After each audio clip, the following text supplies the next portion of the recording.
ಎಲ್ರಿಗೂ ನಮಸ್ತೆ and welcome back to the channel. After a long time ತುಂಬ ದಿನಗಳ ನಂತರ ವೀಡಿಯೋನ ಹಾಕ್ತಾಯಿದ್ದೀನಿ. ಕೆಲವೊಂದು ಕಾರಣಾಂತರಗಳಿಂದ ನಾನು ಯಾವುದೇ ರೀತಿ ವೀಡಿಯೋನ ಹಾಕೋದಕ್ಕಾಗಿರಲಿಲ್ಲ. ಅಂದರೆ ಶಾರ್ಟ್ಸು ಮತ್ತು ರೀಲ್ಸ್ನ ಹಾಕ್ತಾಯಿದ್ದೆ. ಲಾಂಗ್ ವೀಡಿಯೋನ ಮಾಡಿ ಆಲ್ರೆಡಿ ತುಂಬ ದಿನಗಳೇ ಆಗೋಗಿತ್ತು. ಬಟ್ ಇನ್ಮೇಲಾದ್ರೂ ನೋಡೋಣ, ಅಟ್ಲೀಸ್ಟ್ ವಾರದಲ್ಲಿ 2 ಇಲ್ಲ 3 ವೀಡಿಯೋನ ಅಪ್ಲೋಡ್ ಮಾಡೋಣ, ಲಾಂಗ್ ವೀಡಿಯೋನ ಅಂತ ಅಂದ್ಕೊಂಡಿದ್ದೀನಿ. ಟಿ ವಿ ಯೂನಿಟ್ ಎಲ್ಲ ತುಂಬಾ ಧೂಳಾಗಿತ್ತು, ಹಾಗಾಗಿ ಎಲ್ಲ ಕ್ಲೀನ್ ಮಾಡ್ಕೊಳ್ಳೋಣ ಅಂತ ಮಾಡ್ತಾ ಇದ್ದೆ. ಇದು ನಾನು ಉಮೇಶು ನಮ್ಮ ಮದುವೆ ಆದ ಫಸ್ಟ್ ಇಯರಲ್ಲಿ ಊಟಿ ಕೊಡೈಕೆನಾಲ್ ಹೋಗಿದ್ದು, ಆವಾಗ ತೆಗ್ಸಿದ ಫೋಟೋ. ಆಲ್ಮೋಸ್ಟ್ 10 ಇಯರ್ಸ್ ಕಂಪ್ಲೀಟ್ ಆಯಿತು. ಅದನ್ನು ಫೋಟೋಸು ಜಸ್ಟ್ ಆಗೇ ಇತ್ತು. ಮೊನ್ನೆ ಈಗೇ ಔಟ್ಸೈಡ್ ಹೋಗಿದ್ದಾಗ ಫ್ರೇಮ್ ತೊಗೊಂಡು ಬಂದೆ, ಅದಕ್ಕೆ ಮ್ಯಾಚ್ ಆಯಿತು ಅಂತ ಹೇಳ್ಬಿಟ್ಟು ಆ ಫೋಟೋನ ಹಾಕಿ ಅಲ್ಲಿಟ್ಟೆ. ವೀಕ್ಲಿ ಒನ್ಸ್ ಆದ್ರೂ ಟಿ ವಿ ಯೂನಿಟ್ನ ಕ್ಲೀನ್ ಮಾಡಲೇಬೇಕು, ಇಲ್ಲಾಂದರೆ ಸಿಕ್ಕಾಬಟ್ಟೆ ಡಸ್ಟ್ ಬರುತ್ತೆ. ನಮ್ಮ ಮನೆ ಹತ್ರ ಹೇಗೆ ಅಂತ ಅಂದರೆ ಅಕ್ಕಪಕ್ಕ ತುಂಬಾ ಬಿಲ್ಡಿಂಗ್ಗಳ ಕನ್ಸ್ಟ್ರಕ್ಷನ್ ನಡೀತಾ ಇರೋದ್ರಿಂದ ತುಂಬ ಅಂದರೆ ತುಂಬಾ ಡಸ್ಟ್ ಬರುತ್ತೆ. 1 ವೀಕ್ ಕ್ಲೀನ್ ಮಾಡಿಲ್ಲ ಅಂತಂದರೆ ಕ್ಲೀನ್ ಮಾಡಿ ಏನು 1 ವರ್ಷ ಆಗೋಗಿದೆಯೇನೋ ಅನ್ನೋ ಥರ ಕಾಣಿಸುತ್ತೆ. ಇಲ್ಲಿ ಮುಂಚೆ ನಮ್ಮ ಫೋಟೋ ಇಟ್ಟಿದ್ದೆ, ಫೋಟೋ ಯಾಕೋ ಅಲ್ಲಿಗೆ ಸೂಟ್ ಆಗ್ತಾ ಇಲ್ಲ ಅನ್ನಿಸ್ತು. ಹಾಗಾಗಿ ಇಲ್ಲೊಂದು ವೇಸ್ ಇಟ್ಬಿಟ್ಟು ಅಲ್ಲೊಂದು ಫ್ಲವರ್ನ ಹಾಕಿ ಹಾಗೆಯೇ ಒಂದು ಕ್ಲಾಕ್ನ ಹಾಕಿದ್ದೀನಿ. ಇನ್ನೊಂದು ಏನಂದರೆ ಯಾವಾಗಲೂ ಅದನ್ನು ಒಂದೇ ರೀತಿ ಇರೋದಕ್ಕೆ ಬಿಡೋದಿಲ್ಲ ನಾನು. ಕೆಲವೊಂದೊಂದು ಥಿಂಗ್ಸನ್ನು ಆ ಕಡೆಯಿಂದ ಈ ಕಡೆ, ಈ ಕಡೆಯಿಂದ ಆ ಕಡೆಗೆ ಚೇಂಜ್ ಮಾಡ್ತಾ ಇರ್ತೀನಿ. ಒಂದೇ ರೀತಿ ಒಂದೇ ಲುಕ್ಕನ್ನ ನೋಡಿ ಬೇಜಾರಾದಾಗ ಆ ರೀತಿ ಎಲ್ಲ ಮಾಡ್ತಾ ಇರ್ತೀನಿ. ಇನ್ನು ಶಾರ್ಟ್ ವೀಡಿಯೋದಲ್ಲಿ ನೋಡಿಬಿಟ್ಟು ಈ ಲ್ಯಾಂಪ್ನ ಎಲ್ಲಿ ತೊಗೊಂಡಿದ್ದು ಲಿಂಕ್ ಕೊಡಿ ಅಂತ ಹೇಳ್ಬಿಟ್ಟು ತುಂಬ ಜನ ಕೇಳಿದ್ರಿ. ನಾನು ಇದನ್ನು ಐಕಿಯಾದಲ್ಲಿ ತೊಗೊಂಡಿದ್ದು. ಬಟ್ ಲಿಂಕ್ ಕೊಟ್ಟರೆ ಏನಂತ ಅಂದರೆ ಅಮೆಝಾನಲ್ಲಿ ಇದ್ರ ಲಿಂಕ್ ಸಿಗುತ್ತೆ. ಬಟ್ ಅಮೆಝಾನಲ್ಲಿ ಹೇಗೆ ಅಂತಂದರೆ ಇಲ್ಲಿ ಶಾಪಲ್ಲಿ ಏನು ಪ್ರೈಸ್ ಇರುತ್ತೋ ಅದಕ್ಕಿಂತ ಡಬ್ಬಲ್ ಅಮೌಂಟು ಜಾಸ್ತಿ ಇರುತ್ತೆ. ಹಾಗಾಗಿ ನಾನು ಯಾವುದೇ ರೀತಿ ಲಿಂಕ್ ಕೊಡೋದಿಲ್ಲ. ತೊಗೊಳ್ಳೋ ಆಗಿದ್ದರೆ ಅಲ್ಲೇ ಹೋಗಿ ತೊಗೊಳೋದು ಬೆಟರ್. ಇಲ್ಲ ಅಂತಂದರೆ ಐಕಿಯಾದವ್ರದ್ದೇ ಆ್ಯಪ್ ಇದೆ, ಅದ್ರ ಮುಖಾಂತರನೂ ಕೂಡ ಬುಕ್ ಮಾಡಿ ತರಿಸ್ಕೋಬೋದು. ಈ ಅಮೆಝಾನಲ್ಲೆಲ್ಲ ಏನು ಮಾಡ್ತಾ ಇದ್ದಾರೆ ಅಂತ ಅಂದರೆ, ಈಗ ಒಂದು ಪ್ರಾಡಕ್ಟು 400 ರುಪೀಸ್ ಏನಾದರೂ ಪ್ರೈಸ್ ಇದೆ ಅಂತ ಅಂದ್ಕೊಳ್ಳಿ, ಅದನ್ನು ಅವರು 1200 ಈ ರೀತಿ ಹಾಕಿ ಸೆಲ್ ಮಾಡ್ತಾ ಇದ್ದಾರೆ. ಹಾಗಾಗಿ ನಾನು ಅದರ ಲಿಂಕ್ನ ಕೊಡ್ತಾ ಇಲ್ಲ. ಇನ್ನು ಝೀಝಿ ಪ್ಲ್ಯಾಂಟ್ಗಳನ್ನು ಅಷ್ಟೇ. ಇದು ಲೀವ್ಸ್ ಹೇಗೆ ಅಂತ ಅಂದರೆ ತೊಳೆದ್ರೆ ಇದ್ರ ಮೇಲೆ ಕೂತಿರೋ ಡಸ್ಟ್ ಹೋಗೋದೇ ಇಲ್ಲ. ಒಂದು ಬಟ್ಟೆ ತೊಗೊಂಡು ನೀಟಾಗಿ ಒರೆಸ್ಕೋಬೇಕು, ಅವಾಗಷ್ಟೇ ಹೋಗೋದು. ಇನ್ನು ಲಾಸ್ಟ್ ಟೈಮು ನಾವು ಇದು ಹಳೆಬೀಡಿಗೆ ಹೋಗಿದ್ವಿ. ಅಲ್ಲಿ ಈ ಬುದ್ಧ ಮತ್ತು ಈ ಕಲ್ಲಿನ ದೀಪ, ಆನೆಗಳು ಎಲ್ಲ ತೊಗೊಂಡು ಬಂದಿದ್ದೆ. ಅದನ್ನು ಇವಾಗ ಟಿ ವಿ ಕ್ಯಾಬಿನೆಟ್ ಮೇಲೇ ಇಟ್ಬಿಡೋಣ, ಚೆನ್ನಾಗಿ ಕಾಣಿಸುತ್ತೆ ಅಂತ ಇಡ್ತಾ ಇದ್ದೀನಿ. ಇದೇ ಥರ ದೀಪಗಳನ್ನು ನಾನು ಇಲ್ಲಿ ಕೇಳಿದಾಗ 800 ಸಮಥಿಂಗ್ ಏನೋ ಹೇಳಿದರು. ಬಟ್ ನಾವು ಇದನ್ನು ಹಳೆಬೀಡಲ್ಲಿ 400 ಚೇಂಜನ್ನು ಕೊಟ್ಟು ತೊಗೊಬಂದಿದ್ವಿ. ಇಲ್ಲಿಗೂ ಅಲ್ಲಿಗೂ ತುಂಬಾ ಡಿಫ್ರೆನ್ಸ್ ಇದೆ. ಇಲ್ಲೇನಂತ ಅಂದರೆ ಶಾಪಲ್ಲಿ ಇಟ್ಕೊಂಡಿರ್ತಾರೆ, ಅವ್ರದ್ದು ಶಾಪ್ ರೆಂಟ್ ಎಲ್ಲ ಕಟ್ಟಬೇಕು, ಹಾಗಾಗಿ ಎಲ್ಲ ಜಾಸ್ತಿ ಹೇಳ್ತಾರೆ. ಬಟ್ ನೀವೇನಾದ್ರೂ ಬೇಲೂರು ಹಳೆಬೀಡು ಕಡೆ ಹೋದರೆ ಈ ರೀತಿ ತುಂಬ ಚೆನ್ನಾಗಿ ಸಿಗುತ್ತೆ. ಮತ್ತು ಬಾರ್ಗೇನ್ ಮಾಡಿದರೆ ಅವರು ತುಂಬ ಕಮ್ಮಿ ಪ್ರೈಸಿಗೇನೆ ಕೊಡ್ತಾರೆ. ಆ ಕಡೆ ಏನಾದರೂ ಹೋದರೆ ತೊಗೊಂಡು ಬನ್ನಿ. ಇನ್ನು ಸೋಫಾ ಇತ್ತಲ್ಲ, ಅದ್ರ ಮೇಲ್ಗಡೆ ವಾಲ್ ಕೂಡ ಅಷ್ಟೇ ಒಂಥರ ಎಂಟಿ ಅನ್ನಿಸ್ತಾ ಇತ್ತು. ಬಟ್ ನನಗೇನು ಅಂತ ಅಂದರೆ ಗೋಡೆಗೆ ಮೊಳೆ ಹೊಡೆದ್ಬಿಟ್ಟು ಗೋಡೆನ ಹಾಳು ಮಾಡೋದಕ್ಕೆ ಇಷ್ಟ ಆಗೋದಿಲ್ಲ. ಹಾಗಾಗಿ ನಾನು ವೆಯ್ಟ್ ಇರ್ತಕ್ಕಂಥದ್ದು ಯಾವುದನ್ನು ಕೂಡ ಗೋಡೆ ಮೇಲೆ ಹಾಕೋದಕ್ಕೆ ಇಷ್ಟಪಡೋದಿಲ್ಲ. ನಾವು ರೆಂಟೆಡ್ ಹೌಸಲ್ಲಿ ಇರೋದ್ರಿಂದ ಆ ರೀತಿ ಎಲ್ಲ ಮಾಡೋದಕ್ಕೆ ನನಗೂ ಇಷ್ಟ ಆಗಲ್ಲ.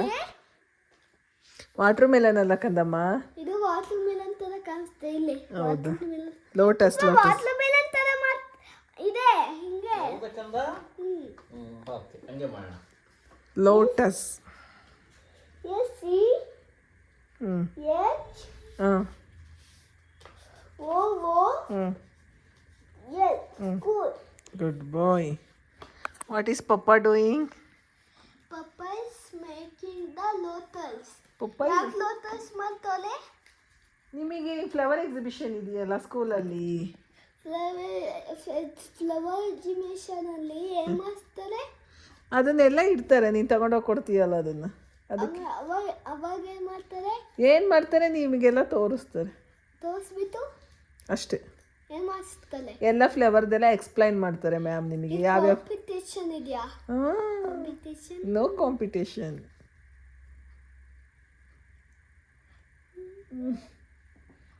ನಿಮ್ಮ ಪಪ್ಪ ಅದೊಂದು ಲೋಟಸ್ ಮಾಡೋಕ್ಕೆ 3 hours 4 hours ಡೆಫಿನೆಟ್ಲಿ ತಗೋತಾರೆ. ಹಾಂ, ಹೌದಾ? ನಾನಾಗಿದ್ರೆ ಬೇಗ ಮಾಡಿರು. ಯಾಕೆ ನಿನ್ನೆ ನಾನು ಇದು ಮಾಡಿರ್ಲಿಲ್ವ? ಯಾವುದು ಸ್ಕೆಚ್ ಇರೋದಕ್ಕೆ? ಸ್ಕೆಚ್ಚಾ? ಗ್ಲಿಟರ್ ಎಲ್ಲ ಹಾಕಿ ಗಮ್ ಹಾಕಿ ಎಷ್ಟೊತ್ತಾಯ್ತು ಗೊತ್ತಾ? ಇಷ್ಟ ಆ ಥರದೊಂದು ಮಾಡಿಲ್ಲ. ಡಾರ್ಕ್ ಪಿಂಕ್ ಶೀಟ್ ತಗೋಬರಕ್ಕೆ ಹೇಳಿದ್ರೆ ಲೈಟ್ ಪಿಂಕ್ ತಂದಿರೋದು.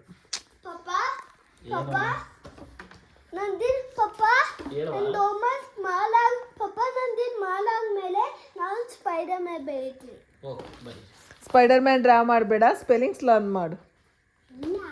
ಏನಿಲ್ಲ. ಹಾಂ, ಸ್ಕೂಲ್ ಸ್ಪೆಲ್ಲಿಂಗ್ ವರ್ಡ್. ಹಾಂ ಹಾಂ ಹಾಂ ಹಾಂ ಏನು ಸ್ಕೂಲ್. ಹ್ಞೂ ಪಾಪು ಏನು ಮಾಡ್ತಿದ್ದೀರಾ? ಹಾಂ ಕಂದಮ್ಮ, ಅಯ್ಯೋ ನನ್ನ ಕಂದ ಬಟ್ಟೆ ಎಲ್ಲ ಫೋಲ್ಡ್ ಮಾಡಿಡ್ತಾ ಇದೆ. ಅದು ನೋಡಿದರೆ ಪಪ್ಪನ ಹತ್ರ ಜಗಳ ಮಾಡ್ಕೊಂಡು ಬಂದ ರೂಮ್ಗೆ. ನಾವು ಮಲಗಿದ್ದೀನ ಅಂತ ಬಂದರೆ ನನ್ನ ಮಗ ಬಟ್ಟೆ ಹಾಕಿದ್ದೆ, ಬಟ್ಟೆನೆಲ್ಲ ಫೋಲ್ಡ್ ಮಾಡಿಡ್ತಾ ಇದೆ. ಗುಡ್ ಬಾಯ್. ಹಾಂ, ಯಾರು ನಿನಗೆ ಬಟ್ಟೆ ಎಲ್ಲ ಫೋಲ್ಡ್ ಮಾಡೋದು ಹೇಳ್ಕೊಟ್ಟಿದ್ದು? ಹಾಂ ಹೇಳಿ, ಯಾರು ಬಟ್ಟೆ ಫೋಲ್ಡ್ ಮಾಡೋದು ಹೇಳ್ಕೊಟ್ಟಿದ್ದು ನಿಮಗೆ?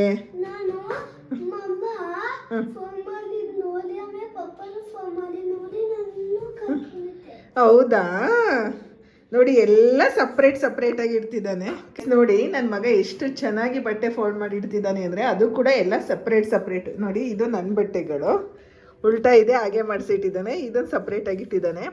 ಅವ್ರ ಪಪ್ಪನ ಸಪ್ರೇಟಾಗಿ ಇಡ್ತಾ ಇದ್ದಾನೆ. ಅಲ್ಲಿ ನೋಡಿ, ಅವನದು ಪ್ಯಾಂಟ್ಸ್ ಎಲ್ಲ ಸಪ್ರೇಟಾಗಿ ಒಂದು ಕಡೆ ಇಟ್ಟಿದ್ದಾನೆ, ಸ್ವೆಟರ್ ಒಂದು ಕಡೆ. ಇನ್ನು ಅಲ್ಲಿ ನೋಡಿ, ನ್ಯಾಪ್ಕಿನ್, ಹ್ಯಾಂಡ್ ವಾಶ್ ಟವೆಲ್, ಅದು ಕೂಡ ಸಪ್ರೇಟಾಗಿ ಇಟ್ಟಿದ್ದಾನೆ. ಇವಾಗ ನನ್ನೊಂದು ಲೆಗಿನ್ ಫೋಲ್ಡ್ ಮಾಡ್ದೆ, ಅದನ್ನು ಕೂಡ ನನ್ನ ಬಟ್ಟೆಗೆ ಇಡ್ತಿದ್ದಾನೆ. ನಿನಗೆ ಗೊತ್ತಾ ಪಪ್ಪನ ಬಟ್ಟೆ ಯಾವುದು, ಮಮ್ಮನ ಬಟ್ಟೆ ಯಾವುದು ಅಂತ ಇಲ್ಲ? ನಿನಗೆ ಹೇಗೆ ಗೊತ್ತು ಅದೆಲ್ಲ ಸಪ್ರೇಟಾಗಿ ಇಡಬೇಕು ಅಂತ? ಅಲ್ಲ, ನಾನು ಹೇಗೆ ಸಪ್ರೇಟಾಗಿ ಇಡ್ತೀನಿ ಹಾಗೆ ಎಲ್ಲ ಸಪ್ರೇಟಾಗಿ ಇಟ್ಟವನು. ಅದ್ಯಾರ್ದು? ಮಮ್ಮಂದ. ಗುಡ್ ಬಾಯ್. ಅದ್ಯಾರ್ದು? ನಿಂದು.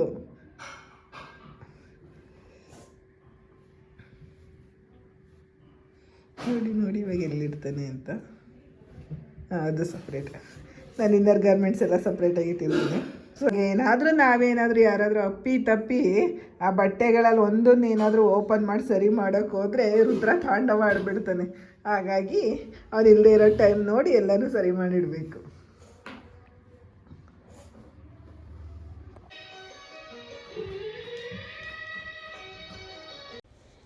ನನ್ನ ಮಗ ಟಿ ವಿಯಲ್ಲಿ ಒಂದು ಒಳ್ಳೆ ವಿಷ್ಣುವರ್ಧನ್ ಅವ್ರದ್ದು ಸಾಂಗ್ ಬರ್ತಾಯಿತ್ತು. ಆ ಸಾಂಗಿಗೆ ನಾನು ಡ್ಯಾನ್ಸ್ ಮಾಡ್ತೀನಿ ಅಂತ ಹೇಳ್ಬಿಟ್ಟು ಡೈನಿಂಗ್ ಟೇಬಲ್ ಮೇಲೆ ಹತ್ತಿ ಡ್ಯಾನ್ಸ್ ಮಾಡ್ತಿದ್ದಾನೆ. ಆನೆ ಬಂತಂದಾನೆ. ಕಂದ, ಅದು ತಿನ್ನಬಾರ್ದು, ಹಾಗೆ ಇಡು, ಸಾಕು. ಎಷ್ಟು ತಿಂತೀಯ? ಅದನ್ನೇ ತಿನ್ನಬಾರ್ದು ಕಂದಮ್ಮ, ಸಾಕು, ಇಡಮ್ಮ. ಯಾವುದು ನೋಡಿದರೆ ಸಾಕು, ಎಲ್ಲಿ ನೋಡಲಿ ಪಟ್ಟಂತ ಎತ್ಕೊಂಡು ಫುಲ್ ಖಾಲಿ ಮಾಡ್ತಾ ಇರೋದೆ. ಅದಕ್ಕೆ ಕಾಡ್ದಂಗೆ ಎತ್ತಿಟ್ಟಿರ್ತೀನಿ. ಒಂದೇ ಚೆಲ್ತಲ್ಲ, ನೋಡಿಲ್ಲ, ಎಲ್ಲ ಚೆಲ್ತು. ಎತ್ತಿಡು, ಹೋಗಿ ನಾವು ಹೋಮ್ವರ್ಕ್ ಮಾಡಿ ನಡೀರಿ. ಅಯ್ಯೋ, ಎಲ್ಲ ಕುಡಿ. ಪ್ಯಾಕೆಟ್ ಕೊಡಮ್ಮ, ಪ್ಯಾಕೆಟ್ ಕೊಡಕಂದ, ಪ್ಯಾಕೆಟ್ ಕೊಡಿಲಿ ನನಗೆ. ಇಲ್ಲೊಂದಿದೆ, ಇಟ್ಕೋ.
ಏನು ಮಾಡ್ತಿದ್ಯೋ?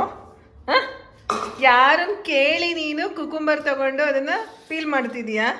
ಹಾಂ, ಮಮ್ಮ ನೀವು ಅಲ್ಲೇ ಕೂತ್ಕೊಳ್ಳಿ ಅಂತ ಹೇಳ್ಬಿಟ್ಟು ಬಂದು ನೀನು ಇಲ್ಲಿ ಕೆಲಸ ಮಾಡ್ತಾ ಇದೀಯಾ? ಹಾಂ ಕಂದಮ್ಮ, ನಿನಗೆ ಸ್ಕ್ರೇಪ್ ಮಾಡೋದು ಅಂದರೆ ಇಷ್ಟನಾ? ಅದಕ್ಕೆ ಮಾಡ್ತಿದೀಯಾ? ಅದಕ್ಕೆ ಮಮ್ಮ ನೀವು ಅಲ್ಲೇ ಕೂತ್ಕೊಳ್ಳಿ, ಅಡುಗೆ ಮನೆಗೆ ಬರಬೇಡಿ ಅಂತ ಹೇಳಿದ್ರಾ?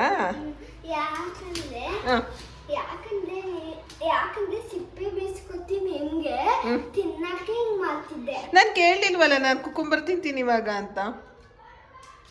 ಕೇಳಿದ್ರೆ ಮಾತ್ರ ಕೊಡ್ಬೇಕು ತಾನೆ. ಬಿಡು ಬಿಡು ಬಿಡು, ಕೈ ನಾನು ಸರಿ ಮಾಡ್ಕೊಡ್ತೀನಿ ಬಿಡು. ಬಾಯ್.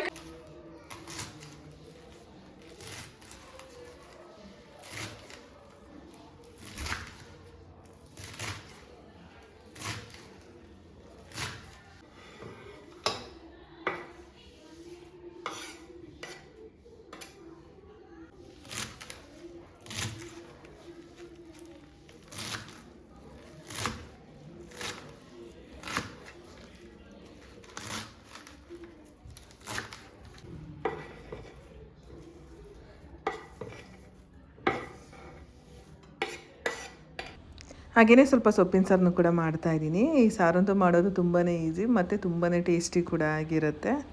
ನಮ್ಮ ಮನೆಯಲ್ಲಿ ಸ್ಪೆಷಲಿ ನನ್ನ ಮಗನಿಗೆ ಈ ಸಾರು ಅಂತಂದರೆ ತುಂಬಾ ಇಷ್ಟ. ನಾನು ಹೇಗೆ ಅಂತಂದರೆ 1 ಕಪ್ಪು ತೊಗರಿಬೇಳೆನ ತೊಗೊಂಡ್ರೆ ಅದರಲ್ಲಿ ಅರ್ಧ ಕಪ್ಪು ನಾನು ಹೆಸರು ಬೇಳೆನ ಹಾಕ್ತೀನಿ.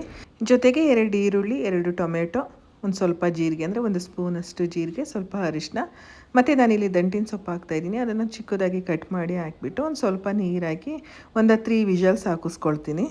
ನಂತರ ನಾನು ಅದಕ್ಕೆ ಮನೆಯಲ್ಲೇ ಮಾಡಿಟ್ಕೊಂಡಿರ್ತಕ್ಕಂಥ ಚಿಲ್ಲಿ ಪೌಡರು ಮತ್ತು ಸಾಂಬಾರು ಪೌಡರು, ಅಂದರೆ ನಾವು ಚಿಲ್ಲಿ ಪೌಡರು ಮತ್ತು ಸಾಂಬಾರು ಪೌಡರ್ ಎರಡನ್ನೂ ಕೂಡ ಸಪ್ರೇಟಾಗಿ ಮಾಡ್ಕೊಳ್ತೀವಿ. ಅದನ್ನು ಹಾಕ್ಕೊಂಡು ಅದ್ರ ಜೊತೆಗೆ ಸ್ವಲ್ಪ ಬಿಸಿನೀರನ್ನ ಸೇರಿಸ್ಕೊಳ್ತೀನಿ. ಅಂದರೆ ನಮಗೆ ಕನ್ಸಿಸ್ಟೆನ್ಸಿ ಥಿಕ್ನೆಸ್ ಹೇಗೆ ಬೇಕೋ ಆ ಪ್ರಮಾಣದಲ್ಲಿ ಸೇರಿಸ್ಕೊಂಡು ಸ್ವಲ್ಪ ಉಪ್ಪನ್ನು ಹಾಕ್ಕೊಂಡು ಚೆನ್ನಾಗಿ ಕುದಿಸ್ಕೊಂಡು ಸ್ವಲ್ಪ ಆಮೇಲೆ ಒಗ್ಗರಣೆ ಹಾಕಿದರೆ ಸಾರು ರೆಡಿ ಆಗುತ್ತೆ. ತುಂಬಾ ಈಸಿಯಾಗಿ ಮತ್ತು ಫಾಸ್ಟಾಗಿ ಕೂಡ ಮಾಡ್ಕೋಬೋದು ಮತ್ತು ತುಂಬ ಟೇಸ್ಟಿಯಾಗಿಯೂ ಕೂಡ ಇರುತ್ತೆ. ನಾನು ಆಮೇಲೆ ಸ್ವಲ್ಪ ಒಗ್ಗರಣೆ ಹಾಕೊಳ್ಳೋದ್ರಿಂದ ವೀಡಿಯೋ ತೊಗೊಳ್ಳೋದನ್ನು ಮರೆತುಬಿಟ್ಟೆ, ಹಾಗಾಗಿ ಎಲ್ಲದನ್ನು ಹಾಗೆ ಹೇಳ್ತಾ ಇದ್ದೀನಿ.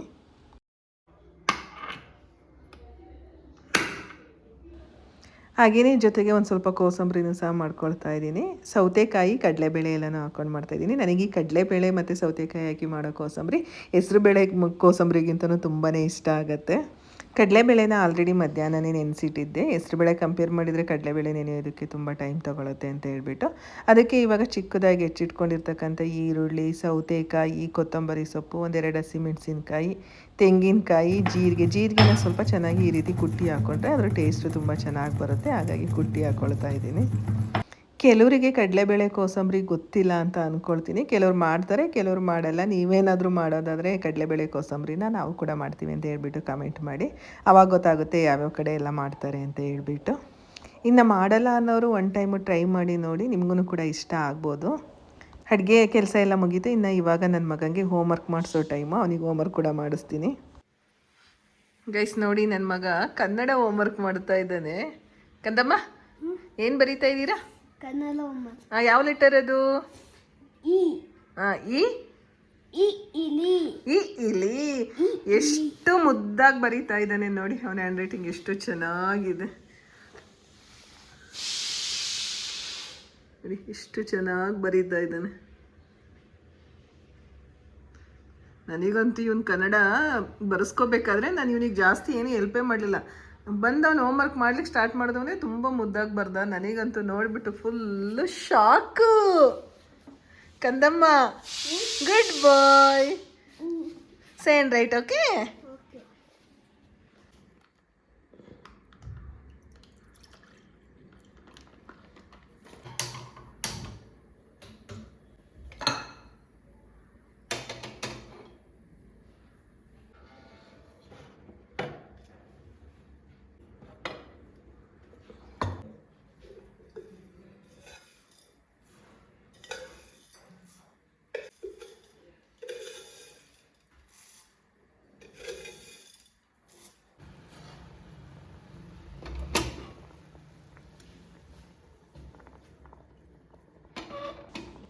ಇನ್ನು ಇತ್ತೀಚೆಗೆ ಕಾಫಿ ಟೀನ ಅಷ್ಟು ಹೆಚ್ಚಾಗಿ ಏನು ಕುಡಿತಾ ಇಲ್ಲ. ಯಾವಾಗಲಾದರೂ ಒಮ್ಮೆ ಅಷ್ಟೇ ಕುಡಿಬೇಕು ಅಂತ ಅನ್ನಿಸ್ದಾಗ ಕುಡಿತಾ ಇದ್ದೀನಿ. ಆದಷ್ಟು ಮುಂಚೆಗೆ ಕಂಪೇರ್ ಮಾಡಿದರೆ ಇವಾಗ 80% ಅವಾಯ್ಡ್ ಮಾಡಿದ್ದೀನಿ. ಮುಂಚೆ ಅಂತೂ ತುಂಬಾ ಕಾಫಿ ಟೀ ಕುಡಿತಾ ಇದ್ದೆ, ಒಂಥರ ಅಡಿಕ್ಷನ್ನೇ ಆಗೋಗ್ಬಿಟ್ಟಿತ್ತು. ಬಟ್ ಇತ್ತೀಚೆಗೆ ನನಗೆ ಅನ್ನಿಸ್ತಾ ಇತ್ತು ಅತಿಯಾಗಿ ಕಾಫಿ ಟೀನ ಕುಡಿಯೋದು ಆರೋಗ್ಯಕ್ಕೆ ಒಳ್ಳೆಯದಲ್ಲ ಅಂತ ಹೇಳ್ಬಿಟ್ಟು, ಹಾಗಾಗಿ ಸ್ವಲ್ಪ ಕಮ್ಮಿ ಕೂಡ ಮಾಡಿದ್ದೀನಿ. ಇನ್ನು ನನ್ನ ಮಗನಿಗೆ ಆಮ್ಲೆಟ್ ಹಾಕ್ಕೊಡೋಣ ಅಂತ ಹೇಳ್ಬಿಟ್ಟು ನಮ್ಮ ಮತ್ತೆ ಊರಿಂದ ನಾಟಿ ಕೋಳಿ ಮೊಟ್ಟೆನ ಕೊಟ್ಟು ಕಳಿಸಿದ್ರಲ್ಲ, ಅದರಲ್ಲೇ ಅವನಿಗೆ ಆಮ್ಲೆಟ್ ಹಾಕ್ಕೊಡ್ತೀನಿ. ಕೆಲವೊಮ್ಮೊಮ್ಮೆ ಅವನಿಗೆ ಬಾಯ್ಲ್ಡ್ ಎಗ್ ಕೂಡ ಕೊಡ್ತೀನಿ. ಅವನು ಬಾಯ್ಲ್ಡ್ ಎಗ್ ಕೊಟ್ಟರೆ ಏನು ಮಾಡ್ತಾನೆ ಅಂತಂದರೆ ಎಗ್ಗು ಯೋಕ್ ಇರುತ್ತಲ್ಲ ಅದನ್ನು ತಿನ್ನೋದಿಲ್ಲ, ವೈಟ್ ಮಾತ್ರ ತಿನ್ಕೊಳ್ತಾನೆ. ಹಾಗಾಗಿ ಒಂದೊಂದು ಟೈಮ್ ಈ ರೀತಿ ಜಸ್ಟ್ ಒಂದು ಸ್ವಲ್ಪ ಚಿಲ್ಲಿ ಪೌಡರು ಮತ್ತು ಒಂದು ಸ್ವಲ್ಪ ಸಾಲ್ಟನ್ನು ಹಾಕಿಬಿಟ್ಟು ಅವನಿಗೆ ಒಂದು ಆಮ್ಲೆಟ್ ಥರ ಹಾಕ್ಕೊಡ್ತೀನಿ ಅಷ್ಟೇ. ಇನ್ನು ಆನಿಯನು ಇದನ್ನೆಲ್ಲ ಹಾಕ್ಕೊಟ್ರೆ ಅವನು ತಿನ್ನೋದೇ ಇಲ್ಲ. ಹಾಗಾಗಿ ಅವನಿಗೆ ಹೇಗೆ ಬೇಕೋ ಅದೇ ರೀತಿ ಪ್ಲೇನಾಗೆ ಮಾಡಿಕೊಡ್ತೀನಿ. ಓಕೆ ಗೈಸ್, ಇದಾಗಿತ್ತು ನನ್ನ ಇಂದಿನ ವಿಡಿಯೋ. ತುಂಬ ದಿನಗಳ ನಂತರ ವೀಡಿಯೋನ ಅಪ್ಲೋಡ್ ಮಾಡ್ತಾ ಇದ್ದೀನಿ. ಇನ್ನು ಮುಂದೆ ಆದಷ್ಟು ಕಂಟಿನ್ಯೂಟಿನ ಇಟ್ಕೊಳ್ಳೋಣ ಅಂತ ಅಂದ್ಕೊಂಡಿದ್ದೀನಿ. ಅಟ್ಲೀಸ್ಟ್ ವಾರದಲ್ಲಿ 2 ಇಲ್ಲ 3 ವೀಡಿಯೋಸ್ ಅಂತೂ ಹಾಕೋದಕ್ಕೆ ಖಂಡಿತ ಟ್ರೈ ಮಾಡ್ತೀನಿ. ನಿಮಗೇನಾದ್ರೂ ವೀಡಿಯೋ ಇಷ್ಟ ಆಗಿದರೆ ಪ್ಲೀಸ್ ಲೈಕ್ ಮಾಡಿ, ಕಮೆಂಟ್ ಮಾಡಿ, ಶೇರ್ ಮಾಡಿ. ನೀವು ಹೆಚ್ಚೆಚ್ಚು ಲೈಕ್ ಮಾಡಿದಷ್ಟು ನಮಗೂ ಕೂಡ ಇನ್ನೂ ಒಳ್ಳೊಳ್ಳೆ ವೀಡಿಯೋಗಳನ್ನು ಮಾಡೋದಕ್ಕೆ ಮೋಟಿವೇಟ್ ಆಗುತ್ತೆ. ಹಾಗಾಗಿ ಆದಷ್ಟು ಹೆಚ್ಚು ಲೈಕ್ ಮಾಡಿ ಅಂತ ಹೇಳ್ತಾ ಇಂದಿನ ವೀಡಿಯೋನ ಮುಗಿಸ್ತಾ ಇದ್ದೀನಿ. ಧನ್ಯವಾದಗಳು.